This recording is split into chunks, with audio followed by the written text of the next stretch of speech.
Bueno, Carmen, un placer conocerte en primer lugar y un placer tenerte aquí en Sevilla. Un placer también leerte con este libro que has publicado, que la verdad es que no sé muy bien ni siquiera por dónde empezar la entrevista, porque a mí me has colocado a veces un nudo en la garganta, aunque también me has hecho reír, eso Mira. También hay que reconocerlo. Así que yo te voy a lanzar preguntas, si tú ves alguna inconveniente tú me lo dices sin problema, ¿vale? Y ya está. Bueno, para empezar, tengo que confesarte que yo realmente no te conocía, a raíz del libro he empezado a ver tu canal de YouTube, te he estado mirando, haces monólogos, has hecho prensa, radio, televisión. Me hace gracia porque en la biografía pone que acompaña el libro que es madrileña, pelirroja, alta, introvertida, diestra, periodista y flexitariana, que yo ese concepto no lo conocía, lo he tenido que buscar en internet, sí, no sabía. Eso es una broma que puse, Sí, que luego mucha gente me ha dicho, pero ¿tú qué comes? Porque he leído que eres flexitariana, pero flexitariano es la mayoría de la población, claro. O sea, que es un concepto que se inventó en internet, que se puso de moda de no, a veces como carne, a veces no, o sea, no todos comemos carne todos los días, entonces me hizo gracia y lo Claro, no, pero yo lo leí y digo, ¿esto qué es? Voy a buscarlo. Bueno, ya me lo has aclarado. Bueno, hay que decir que esto no está pasando. En este libro tú nos hablas del suicidio de tu hermano Miguel, un suicidio, un suceso que tuvo lugar en 2016, estamos en 2024 y claro, ha pasado un tiempo y yo me pregunto ¿por qué escribir? Eso te lo preguntaremos todos, ¿por qué ahora este libro, después de estos años? Hombre, ahora es el momento en el que tampoco las tenía todas conmigo, pero al final me lancé a hacerlo porque Planeta me lo propuso, pero ahora es cuando mejor estoy para poder hacerlo, y aún así lo he pasado muy mal, como en cualquier momento iba a ser, pero para mí ha sido un proceso largo y de muchos años y todavía a día de hoy sigo a veces haciendo terapia por el duelo, por la pérdida, o todavía me queda a lo mejor algo de estrés postraumático de ese día, entonces es una cosa que lleva mucho tiempo y ahora pues se ha juntado una serie de cosas, que es que yo quería contar la historia de Miguel, hablar del suicidio, del duelo, de la muerte, para visibilizarlo, que Planeta me lo propuso y que lo tomé como una señal clara de yo tengo esta idea y me ha venido esto, pues hay que hacerlo, claro. Uh-huh. Y eso de decir, bueno, creo que estoy en un momento en el que ya he hecho mucha terapia, ha pasado bastante tiempo, entonces ahora puedo hacerlo y puedo hacerme cargo de hacer este libro.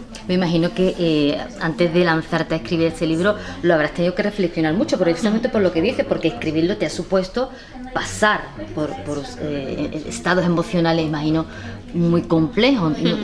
¿Fue algo muy meditado o dijiste, no, lo voy a hacer y lo voy a hacer?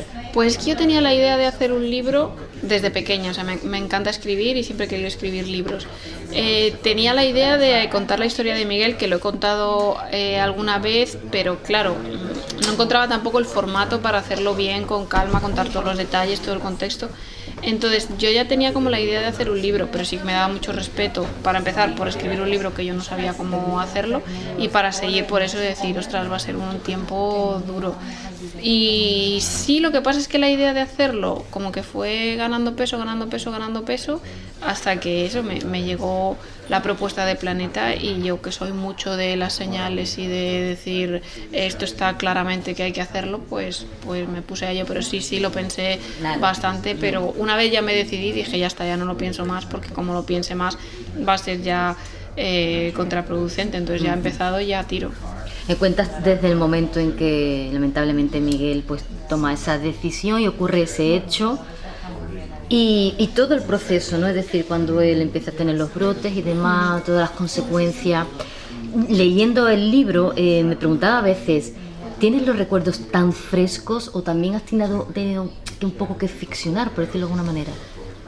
Ficcionar no, porque he hecho mucho trabajo de ordenar cronológicamente, o sea, no ha sido me pongo a escribir, sino ha sido como vamos a ordenar qué pasó, vamos a hacer memoria una y otra vez, que eso ya es bastante desagradable de por sí, todo eso antes de escribir. Entonces sí que me he esmerado mucho en, por ejemplo, hay cosas que me acuerdo ahora que no me he acordado antes, pero ficcionado no hay ficcionado nada, lo que sí es pues cosas y detalles que yo me he acordado ya más tarde que ya no las podía incluir. Claro, sí, pero ha sido un ejercicio de memoria y de escribir y de organizar todo antes ya de ponerme con lo que era el libro en sí. Miguel tenía 27 años. 26. realmente, por lo que yo deduzco de la lectura, él empieza a sentir este tipo de, casi de un día para otro, ¿no? Empieza a tener esos trastornos. Vosotros no erais conscientes en absoluto de que él estaba pasando por ese. Ya os lo dais cuenta cuando realmente explota, por decirlo de una manera. Sí, fue de 0 a 100. Sí que es verdad que, pensándolo luego con el tiempo, dije, bueno, los días antes estaba un poco raro, pero nada que tú dijeses es un signo de alarma para lo que luego fue. O sea, es que fue de un momento para otro. Es eso, pegó el estallido súper fuerte, porque hay brotes psicóticos y brotes psicóticos, que hay algunos que simplemente con dormir se curan porque son súper pequeñitos, otros requieren pues hospitalización y tal, pero muchos médicos del hospital nos dijeron que nunca habían visto un caso como el de Miguel, tal brote psicótico, y no, fue que estalló y sin más.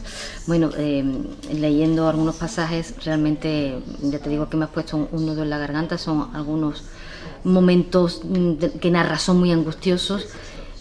Fíjate que tú mencionas en algún momento que teníais miedo, y yo digo, ¿cómo se gestiona el sentimiento de miedo cuando estás conviviendo con una persona a la que tú quieres profundamente y que sabes además que esa persona te quiere mucho a ti?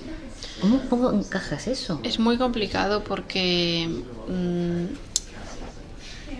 se gestiona yo muy mal. Yo o sea, el día que Miguel vino era 23 de mayo, el 24 le ingresaron y el 15 de junio le dieron el alta y fue la única noche que durmió en casa. Yo esa noche recuerdo que no dormía absolutamente nada, me pegaba a la oreja al cuarto para ver si estaba durmiendo, sino muy mal, muy desagradable, pero mucho miedo, sobre todo porque nos hiciera algo. Al final algo dentro de mí me decía, no te va a hacer nada por mucho que no esté en sus cabales y tal, que de hecho él lo repetía mucho, de no os quiero hacer daño, pero que si hiciera algo él sí que me daba mucho miedo, y pues se gestiona muy mal, porque además con el cansancio psicológico de esas 3 semanas que pasamos, de verle así de mal, se gestiona muy mal, muy mal. Tiene que ser así. Bueno, aprovechas el libro para este testimonio y para desvelar cosas que yo creo que el común de los mortales, de los ciudadanos, no sabemos. Por ejemplo, a mí me ha llamado mucho la atención que los pacientes que tienen algún tipo de trastornos mentales o ingresan de manera voluntaria o es por la policía. Es decir, la familia no puede tomar ningún tipo de decisión, y eso me ha llamado mucho la atención, porque claro, la persona que está sufriendo esa situación a veces no es consciente de lo que le ocurre.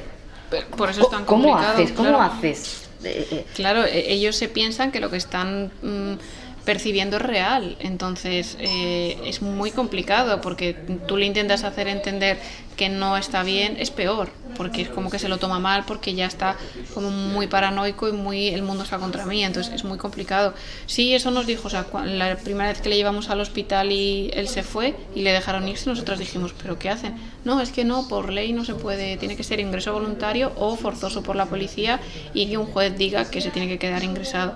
Yo ahí sí que tampoco lo sabía y me quedé flipando precisamente por eso, de decir, pues que esa persona no sabe que necesita estar en un hospital, que es como, claro, son temas muy delicados, es como lo de estar atado en los hospitales psiquiátricos cuando te atan, que he leído mucha gente que está en contra de eso. Se nota que no han estado en un hospital psiquiátrico en su vida, que no han tenido un familiar o conocido en ese estado, porque lo que hay que hacer es atarle precisamente para que no se haga daño él el primero, claro, o sea, por su bien. Entonces, claro, son cosas como muy delicadas y debates muy delicados, pero sí, yo no sabía eso y me dejó también muy loca, y entonces ahí sí que fue como, bueno, entonces ¿qué tiene que pasar para que le ingresen? Sí, es que eso es lo que piensas, si la familia no tiene nada que decir, entonces no comprendo nada. Haces una crítica que me parece, por un lado, muy necesaria, no solamente al sistema sanitario público, sino también al privado, porque, por ejemplo, cuando acudías a urgencia no había especialistas psiquiatras, no había psiquiatras, y ocurren un montón de cosas que ponen en evidencia las lagunas, las carencias que tenemos en el sistema sanitario, que en el público se sabe, pero que en el privado, que pagamos, incluso. Que parece que mucha gente se hace un seguro de privado porque la sanidad pública está muy mal. Sí, vete a la privada a ver qué tal está, que lo he vivido yo. Mi hermana hace nada tuvo un accidente laboral y estuvo 3 horas con el dedo reventado en el hospital privado porque no había gente para atenderla en urgencias. O sea, no es que la sanidad privada esté muchísimo mejor y sea la solución. En el caso de Miguel, Primero fuimos al hospital público que no había psiquiatra de guardia, a la mañana siguiente la psiquiatra que le dio el alta, le dijo que estaba para irse a trabajar, que tela. Que además militar, que era militar, sí, o que sea, se fuera al trabajo, o sea, así. Y cuando ingresó en el hospital privado por su seguro fue los que le dieron el alta sin diagnóstico, sin tratamiento, y ahí tampoco escuchan a la familia, que es algo que también he querido reflejar en el libro de yo conozco a mi hermano, mi madre conoce a su hijo, sabemos que no está bien, y el médico ni nos escuchaba ni tenía en cuenta absolutamente nada de lo que le decíamos, decía no pasa nada, no pasa nada, no pasa nada. No pasa nada, pues fíjate lo que pasó. Y en los seguros privados, por ejemplo, también algo que me ha gustado mucho, que me parece espeluznante, tú lo llamas negocio porque realmente es un negocio, es una empresa, no deja de ser un negocio, y que a través del libro vemos el mercadeo que hay con la salud de las personas, es decir, léete la póliza, pero léetela bien e interprétala bien, porque no todo es de color de rosa, vosotros lo vivisteis así. Total. Con los ingresos que no pueden ser más tiempo porque... Tremendo. Totalmente, sí, es que cuando acudimos al abogado porque dijimos esto, hay una negligencia aquí, claro, o sea, no sabemos qué ha pasado, pero hay una negligencia. El abogado nos dijo, ¿pero por qué le dieron el alta? ¿Por qué? ¿Por qué? ¿Por qué? Bueno, porque el médico decía que estaba bien, y lo que estaba era como, llevaba una semana. Bueno, no tan fuera de sí ni con ese brote tan fuerte porque pasó varios días dormido y medicado, pero no estaba bien. Entonces, claro, investigando, leímos en la póliza que tenía 4 semanas de ingreso hospitalario, el año llevaba 3. Claro. Entonces, es que es eso, cuando prima el dinero, olvídate de la salud. Totalmente, así es. Bueno, hablas de Miguel con un cariño absoluto y extraordinario. ¿Cómo era Miguel? ¿Cómo lo recuerdas? Pues lo recuerdo muy dulce, era muy, muy dulce, muy bueno. Era la primera persona en la que yo pensaba cuando necesitaba algo, cuando tenía que pedir ayuda. El primero que siempre me venía, el primero que llamaba era él. Estábamos siempre de broma, él siempre era como una luz para los demás, o sea, él siempre quería como hacer reír, ayudar, estaba siempre dispuesto a lo que necesitases. Era muy, muy, muy buena persona, muy buen profesional, muy bueno en muchas cosas, pero tristemente no era consciente de lo bueno que era. A veces cuesta mucho verlo, sí. Total, sí.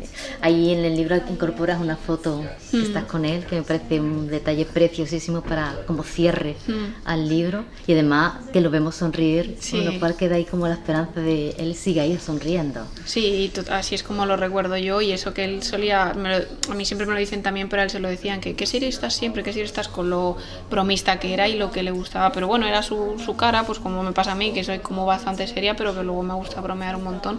Y claro, en esa foto dije, sí, también lo pensé, cuando estás leyendo una historia sobre alguien quieres ponerle cara, entonces dije, para esta gente curiosa que diga, ostras, quiero ver cómo era Miguel, y también porque me pareció un cierre precioso de la foto, me encanta, y dije, esta foto tiene que ir al final. Hay un momento en el que dices, porque eso suele ocurrir, ¿no? Cuando alguien desgraciadamente se nos va, siempre recordamos lo bueno. Tú dices que en tu caso no hay idealización, es decir, que Miguel era tal y como tú lo contabas, tal y como tú lo cuentas, no hay idealización, no es que se trate ahora de ensalzarlo, ¿no? Porque ya no esté. Totalmente, siempre tendemos a hacer eso, y yo las veces que se ha muerto alguien que a mí no me parecía buena persona, lo he dicho y te miran mal y parece que es como que no se puede hablar mal de los muertos. En el caso de Miguel es que era tal cual, pues también lo digo en el libro, ha habido muertes muy cercanas a mí que yo no he llorado, que no he sentido y que no he lamentado, y si sueno muy mal pues lo siento, pero es que ha sido así. No todas las muertes, no todas las personas son iguales, no todas las personas te marcan de la misma manera, pero en el caso de Miguel sí es que era así tal cual. No ha cambiado un ápice de lo que yo ni sentía ni pensaba de él, porque ha sido como, yo recuerdo desde pequeña tener la misma impresión de él que ahora. Fíjate que sorprende mucho que a lo largo de todo el libro, hay un enorme sentimiento de culpa, Carmen.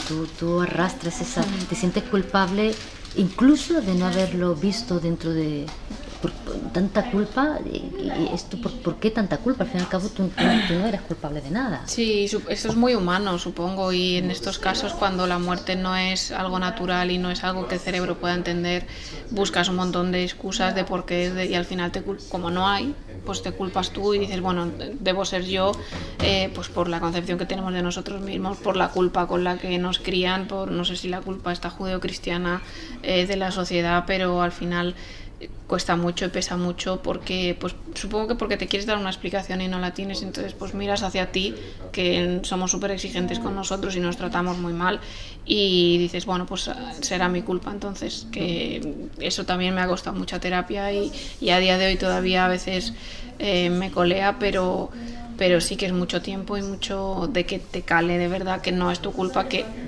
yo si lo veo de otra... A mí me sirve mucho cuando pienso, si esto le estuviese pasando a una amiga, que pensaría que ella tuvo la culpa, para nada. Claro. Entonces debe ser lo mismo, pero claro, luego cuesta mucho, es trabajo y tiempo hasta que acaba calando decir, no, es que no puedes, no pudiste hacer nada. Exactamente. Fíjate que a pesar de la dureza del libro, y como lo comentábamos antes, está escrito desde la óptica del buen rollo y del humor.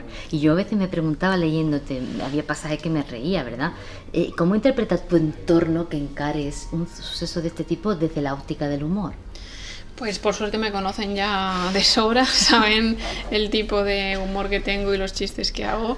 Y mi madre se queja mucho, me dice, qué bruta eres, qué bruta eres. Digo, pues ¿a quién habré salido? Porque ella es exactamente igual. Entonces ya lo saben y no les ha sorprendido para nada. Además me han visto el monólogo y ven mis vídeos y eso. Entonces o sea, tengo la suerte que hasta se ríen y les gusta la comedia que hago. Entonces por esa parte he tenido mucha suerte y no ha sido nada sorpresivo. Uh-huh.